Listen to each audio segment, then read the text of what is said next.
Tem sempre alguém disposto a falar o que você quer ouvir. O que não quer dizer que seja o melhor para você, muito menos que isso seja o certo. Sejam bem-vindos ao Vem Segue-me dessa semana. Para pensar, tô sem saída. Para pensar, essa é a vida. Para pensar o que fazer. Para pensar só com você. Lembra que o importante é começar? Pois então, agora sim a gente tem um nome que é muito mais a nossa cara. Para pensar. E a ideia da aula é de verdade fazer vocês pararem para pensar um pouco. Hoje a gente vai pensar sobre duas coisas, talvez três, que são muito importantes, que estão nos capítulos do Vem Segue-me dessa semana. A gente vai pensar qual que é o problema de alguém estar falando pra gente sempre que a gente pode errar, que o que a gente está fazendo não é errado, que não tem problema, que está tudo bem. A gente vai aprender isso com as histórias de Corior. E a gente vai aprender também o problema de achar que a gente é bom demais ou muito melhor do que todo mundo. A gente vai aprender isso com a história dos Zoramitas. Então vamos para um resumo bem rapidinho. O que acontece é o seguinte, Corior, ele era um anticristo. Como anticristo, ele pregava contra Cristo. Mas ele começa pregando para os Lamanitas. Na verdade, se a gente pode fazer um paralelo muito legal entre Corior e Alma, o que Alma fazia lá atrás quando ele tentava enganar o povo da igreja. Corior faz uma coisa muito parecida. A gente vai ver que ele começa pregando para as pessoas até que ele vai parar na terra do povo de Amon. O povo de Amon não dá ideia para eles, expulsa ele da cidade.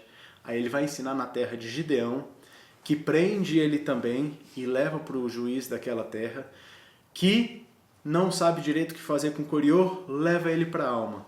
Corior, ele vai pedir um sinal, ele vai ficar mudo, ele vai fingir que vai tentar se arrepender, isso não vai dar certo, até que ele vai ser abandonado por todos, inclusive pelo mestre dele, que era o inimigo. E aí a gente vem para a história dos Zoramitas. Os Zoramitas eram um povo que fingia ter uma religiosidade, era uma coisa muito esquisita. Eles tinham um púlpito que eles adoravam sempre. Eles iam lá, subiam um de cada vez e todos repetiam sempre a mesma oração, mas o que não vem ao caso a gente ficar lendo essa oração repetidas vezes, mas resumindo, em 3 momentos diferentes, essa oração repete a mesma coisa. Porque a gente sabe que a gente é muito melhor que os nossos irmãos. Porque a gente sabe que a gente está certo e que eles estão sendo enganados. Isso é uma ferramenta terrível de Satanás. E a gente vai ver o que acontece com esse povo. Na verdade, a gente vai ver as consequências desse tipo de pensamento. Tá bom? Com esse breve resumo, vamos voltar e vamos começar lá em Corior. Como eu disse, Corior ele era um anticristo. E vamos tentar fazer um paralelo das coisas que ele ensinava com como que isso é dito para a gente hoje em dia. A gente vai começar lá no versículo 13 até o 18. Eu vou pular algumas partes, mas a ideia é eu falar o que Corior ensinava para aquele povo. No 13 ele dizia assim: ó vós que estáis presos a uma louca e vã esperança, porque nenhum homem pode saber de qualquer coisa que esteja por acontecer. No 14, eis que não passam de tradições tolas de vossos pais. No 15, eis que não podes saber de coisas que não vedes. Não podeis, portanto, saber que haverá um Cristo. 16, eis que isso é feito de uma mente desvairada. E esse transtorno de vossa mente é resultado das tradições de vossos pais, que vos induzem a acreditar em coisas que não são verdadeiras. 17. Não poderia haver qualquer expiação para os pecados dos homens, mas que o quinhão de cada um nesta vida dependia de sua conduta. Portanto, cada homem prosperava segundo sua aptidão, e cada homem conquistava segundo sua força, e nada que o homem fizesse seria crime. E assim lhes pregava, desviando o coração de muitos, fazendo com que levantassem a cabeça em sua iniquidade, sim, induzindo muitas mulheres e também homens a cometerem devassidão, dizendo-lhes, quando o homem morria, tudo se acabava. Olha só. Corior dizia o que as pessoas queriam ouvir. E a gente escuta coisas muito parecidas hoje em dia. Ele dizia que não tinha pecado, que não podia haver Cristo. Tem uma que eu gosto muito que ele fala, que é o seguinte, que é impossível você saber dessas coisas. Hoje em dia, as pessoas vão dizer coisas muito parecidas. Eles vão falar, cara, é impossível você ter certeza disso. Como é que você anda baseado na fé? Eles vão querer virar e falar assim que isso que você acredita de Cristo é só uma tradição dos seus pais, ou é só uma tradição de uma mente maluca. Quantas pessoas não estão se afastando hoje para falar que aquilo que você acredita é uma loucura? Ou então ele tenta racionalizar. Vocês se amam, não faz sentido guardar uma castidade. Ele pode virar e estar falando, você está sacrificando muito por causa de uma igreja, você está sacrificando a sua vida, você está sacrificando as suas escolhas, você está sacrificando a sua alegria. De novo, vai ter sempre alguém disposto a dizer o que a gente quer ouvir. Inclusive, o certo. Toda vez que Coriol vinha pregar esse tipo de coisa, ele era imediatamente contestado. Ele era imediatamente enfrentado. Na verdade, a gente pode aprender uma lição muito interessante, que tem 3 formas de reagir. Muitos davam ouvidos à palavra de Coriol. O povo de Amon, que tinha feito um convênio com Deus de não cometer mais iniquidade, eles simplesmente pegam Coriol e falam assim, ó, cai fora, bota ele para fora da cidade, ou então não dá nenhuma chance, de fato, para Coriol ter espaço no coração deles. E a gente vai ver o povo de Gideão que leva ele para alguém mais competente para julgar. E a verdade é que Coriol vai entrar, enfim, num embate com Alma. E quando ele entra nesse embate com Alma, a gente vai ver isso lá no versículo 42. Olha o que acontece. A Alma fala assim, eis que eu sei que tu acreditas, mas está possuído. Ele está falando que eu sei que você acredita em Cristo, tá? Você está negando tudo isso, mas é mentira. Mas eis que estás possuído por um espírito mentiroso e afastaste o Espírito de Deus, de maneira que não tem lugar em ti, mas o diabo tem poder sobre ti e te conduz, inventando subterfúgios para destruir os filhos do homem. Então disse Coriol à Alma, se me mostrares um sinal de que me convença que exista Deus, se me mostrares do poder dele, eu então me convencerei. E a Alma no 44 responde, tu já tiveste muitos sinais. A Alma sabia do coração de Coriol. E no 45, apesar dos sinais e contudo, andas desviando o coração deste povo, testificando-lhe que Deus não existe, e queres ainda negar todos esses testemunhos? E ele disse, sim, eu negarei, a menos que tu me mostres um sinal. Presta atenção no agir de quem tem a intenção de enganar. As pessoas que eram obedientes, a vida delas mostrava de que havia um Cristo. A vida delas mostrava de que aquilo fazia sentido. Quando a gente escolhe obedecer, o maior testemunho que a gente pode dar é a nossa mudança de coração. É como essas escolhas têm trazido diferença na nossa vida. Tranquilo? Quando isso não basta, essa pessoa começa a questionar a nossa fé, falar que aquilo é loucura. A alma chega ao ponto de falar assim, olha, você sabe que você acredita. Você está literalmente servindo de um testemunho do mal. E aí ele vem para o espernear. Então me mostra um sinal. E ele pede isso repetidas vezes. A gente vai ver que ele vai receber esse sinal. Depois que ele recebe o sinal ele vai ficar mudo, tá? Depois que ele recebe o sinal, ele pede para poder escrever e fala assim, mas eis que o diabo me enganou, porque me apareceu na forma de um anjo e disse-me, vai e regenera este povo, porque todos se perderam segundo um Deus desconhecido. Então primeiro o diabo está falando para ele que não, vai lá e tenta salvar esse povo. Mas você vai ver que isso muda no meio do caminho. E ele disse-me, Deus não existe, sim, e ensinou-me o que eu deveria dizer. No começo, o diabo está tentando levar Coriol devagarzinho, falando que não, vai ensinar o que é certo.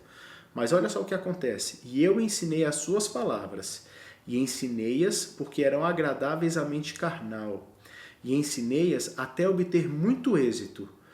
Tanto assim que eu realmente acreditei que eram verdadeiras. E por essa razão opus-me à verdade até trazer sobre mim esta grande maldição. Ele ensinava porque era agradável para as pessoas. Ele começou a ter tanto êxito em falar o que as pessoas queriam ouvir e as pessoas acreditarem nele, que aí ele passa a acreditar na mentira dele. Ora, tendo dito isso, suplicou a alma que orasse a Deus, pedindo que a maldição lhe fosse tirada. Agora a alma, que já mostrou antes que entendia o coração e a intenção de Corior, ele diz o seguinte: se essa maldição te fosse tirada, tu novamente perverterias o coração deste povo. Portanto, faça-se contigo de acordo com a vontade do Senhor. E no versículo 60, a gente tem a lição final das pessoas que fazem a escolha de dar ouvidos à palavra do inimigo. Eu gosto muito de Coríntios 10:13, que fala que fiel é Deus. Agora, olha como que é o inimigo. E assim vemos o fim daquele que perverte os caminhos do Senhor. E assim vemos também que o diabo não ampara seus filhos no último dia, mas arrasta-os rapidamente para o inferno. A intenção do inimigo é destruir. A intenção do inimigo é levar quantos ele der conta de levar com ele. E na primeira oportunidade que ele tiver de te derrubar e de te abandonar, é o que ele vai fazer. A gente pode colocar como inimigo todo mundo que fala só o que você quer ouvir. Na primeira oportunidade que for necessário ele se posicionar com relação ao que ele te disse, ele vai cair fora. É aquele amigo na escola que fala, vai lá, não tem problema, xinga mesmo. Na hora que o cara vier te bater, esse amigo é o primeiro a correr. Esse é o inimigo. Essa é a consequência de dar ouvido a essas coisas. E a gente vai agora para os zoramitas, que vão ter, no meu entendimento, um tipo de erro muito mais perigoso e muito mais comum do que dar ouvidos para a pessoa errada. Os zoramitas, eles eram um povo que tinham condições boas. Eles entendiam que era necessário adorar. E o que acontece é que eles vão dar um jeito de adorar só do jeito que eles querem. Eles vão se convencer de que o que eles fazem é o suficiente. São um povo que buscavam algum tipo de religiosidade e criaram ali um cenário para falar assim, dar um tapinha nas próprias costas, você está fazendo o suficiente. A oração deles consistia em dizer, eu vou até ler, eu vou ler o 16 como um exemplo, tá? Ele diz assim, Santo Deus, cremos que nos separaste de nossos irmãos, e não cremos nas tradições de nossos irmãos que lhes foram transmitidas pela infantilidade de seus pais, mas cremos que tu nos elegestes para sermos seus santos filhos, e também fizeste saber que nenhum Cristo haverá. Viu como eles refinaram aquela falácia de Corior? Eles não são discípulos de Corior, não entende errado. Mas aquela mesma coisa de que não tem Cristo, eles colocaram isso de uma forma revelação, de uma forma a gente sabe mais porque a gente foi escolhido e porque a gente é melhor.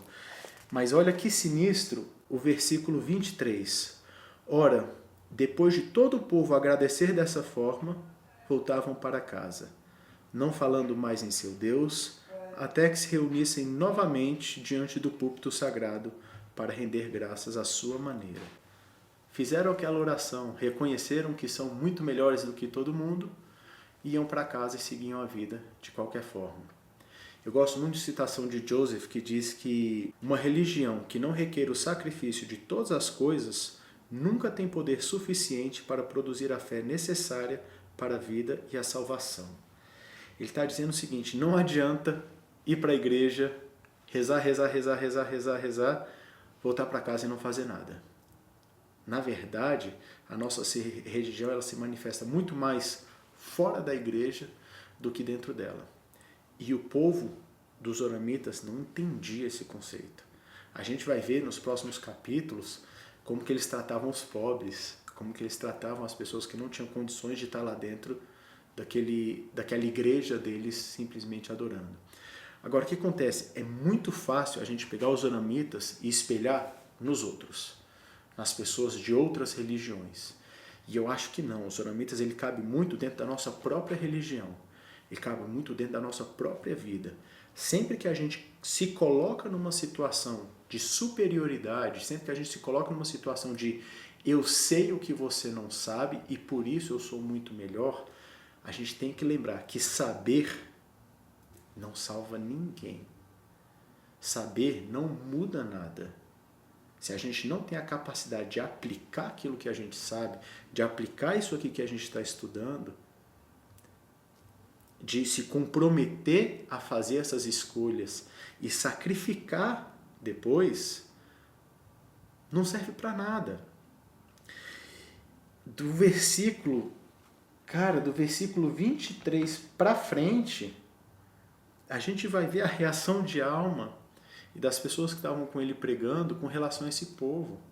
É praticamente só uma lamentação. Como é triste a pessoa que está nessa soberba, nesse orgulho. Que a gente possa tirar isso da nossa vida. Que a gente possa ter muito cuidado com o sentimento de coitadinho dele, de coitadinho do próximo. Não é o próximo, é a gente. Sempre que a gente percebe uma coisa que precisa ser mudada, a primeira pergunta que a gente tem que fazer é: por acaso sou eu? Jesus Cristo ensinou isso muito bem na Santa Ceia, quando ele falou: alguém vai me trair. Se a nossa reação é: quem será que vai trair? A gente pode estar correndo um risco muito grande de ser a gente. A reação adequada é: por acaso sou eu? Voltando nessa aula toda, por acaso sou eu que estou dando ouvidos para qualquer palavra que estão me falando só porque me agrada? Por acaso sou eu que estou tratando os outros mal porque eu acho que eu sou muito melhor? Por acaso sou eu que estou negando agir em cima da minha fé porque eu não preciso mais ouvir? Vou falar de novo. Tem sempre alguém. Vou mudar. O inimigo está sempre disposto a falar para a gente o que a gente quer ouvir. A gente está disposto a buscar Deus e saber o que Ele quer que a gente faça, e a gente vai ter coragem de seguir a Deus e não só o que a gente quer ouvir. Preste meu testemunho que o livro de Mórmon e as Escrituras vão sempre direcionar a gente para o certo. Cabe a gente ter coragem de fazer o certo. Gente, e só para terminar a aula, eu queria fazer uma pergunta para vocês. Vocês já tinham reparado como que Alma e Corior têm histórias muito parecidas? Eles dois buscavam destruir a Igreja de Cristo através de convencer as pessoas a fazerem coisas erradas. Agora, para pensar, eles tiveram destinos completamente diferentes. Eu queria saber a opinião de vocês. Pensa um pouquinho e deixa aqui embaixo pra gente. E já que a gente fez uma vinheta tão massa, a gente vai deixar ela tocar até o final. Obrigado pelo tempo de vocês e tchau.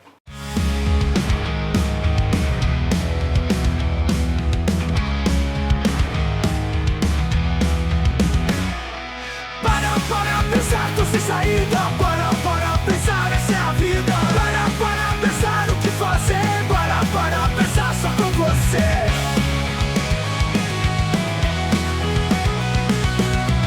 Para pensar, tô sem saída. Para pensar, essa é a vida. Para pensar o que fazer. Para pensar só com você. Para pensar, é tudo jogo. Para pensar, não seja bobo. Para pensar nas perdidas. Para pensar nas suas vidas.